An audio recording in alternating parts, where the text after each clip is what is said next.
siapakah imam-imam yang memberi hidayah sebagaimana yang disebut dalam Al-Quran Al-Karim? Ya, terdapat dua jenis imam yang disebut dalam Al-Quran.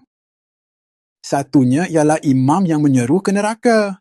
Allah menyebutnya dalam surah Al-Qasas ayat 41. وَجَعَلْنَا مِنْهُمْ أَئِمَّةً يَدْعُونَ إِلَى النَّارِ. Ada juga imam pembimbing ke hidayah yang menjadi subjek soalan ini dalam surah Al-Anbiya ayat 73. وَجَعَلْنَاهُمْ أَئِمَّةً يَهْدُونَ بِأَمْرِنَا. Kami jadikan mereka semua imam yang memberi hidayah dengan perintah kami.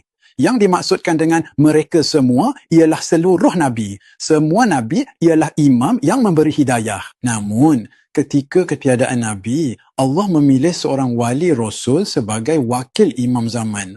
Ini dijelaskan dalam surah As-Sajdah ayat 24.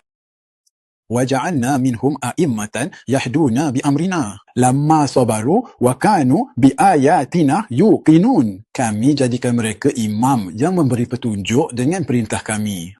Disebabkan kesabaran mereka serta keyakinan yang teguh terhadap ayat-ayat kami. Semoga Allah meredai anda.